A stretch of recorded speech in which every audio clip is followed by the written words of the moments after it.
Hi there, I'm Charlie and I'm with my friend Chris. Chris is a fruit bat and recently bats have been making headlines for making a really bad soup. The animal we're going to look at today is also known for being a really poor choice of soup ingredient, sharks. Specifically today we want to look at a shark that you're most likely to see on your next holiday and are quite common all around the world, the Blacktip Reef Shark. Cue titles. Ken.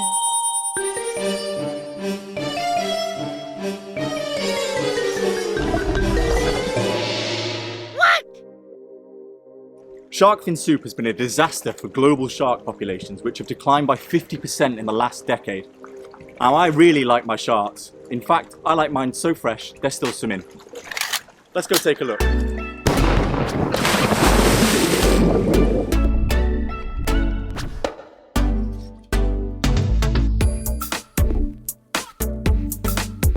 This is a baby blacktip reef shark, the most common shark found here in the Maldives. These small sharks will spend their young lives in the shallows of these tropical beaches hunting for small fish that can be found in the lagoons and in the surf. It's also a safe place for them to grow, away from the bigger sharks who might eat them. These sharks are an icon of the Maldives and many other tropical paradises, and like many sharks, they pose absolutely no threat to people.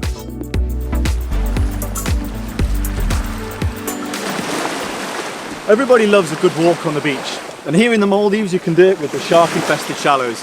The blacktips love to cruise up and down here, and you can spend all day in the water while they cruise around your feet and just generally be around you. Here's something I prepared earlier.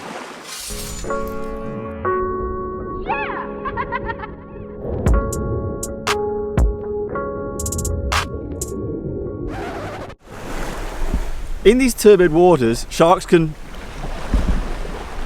Did he just go through my legs? You cheeky! In these shallow, turbulent waters, the sharks can sometimes find it hard to see their prey, so they employ their sixth sense, their special weapon, electricity. They have special receptors in their nose and face called the ampullae of Lorenzini. This can detect electrical signals in the water, and they can use it to help them track down their prey. We call this a passive electroreception, and it's what makes them such good hunters at night.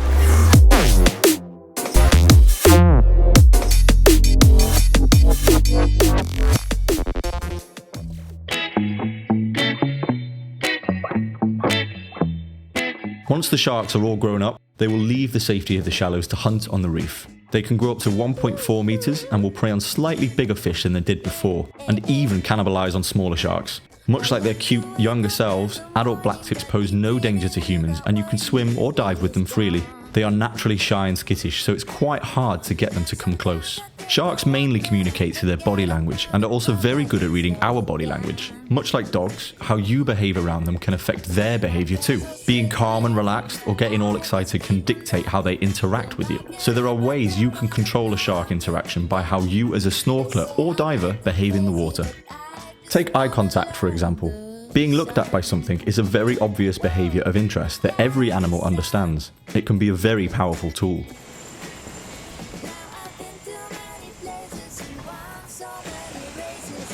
Sharks are more socially awkward than farting at a funeral. So if you want to get them to come close, look away. It makes them feel more comfortable. And if you want them to keep their distance, stare them down intently. They'll be thinking, what a weirdo, and they'll swim away. They're not so different to you and I.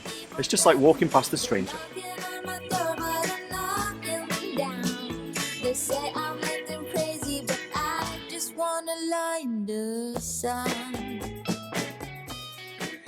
We started with soup, so I think it's only right we finish with soup. Thank you very much for joining me this week. I hope you learned something new and I really hope you enjoyed it. Maybe you can see that sharks aren't the monsters that we think they are, and the problem is our understanding.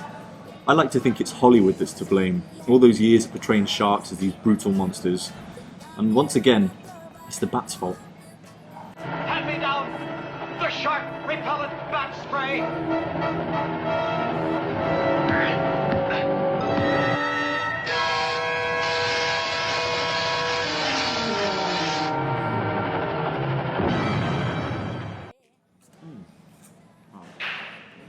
Shark tooth.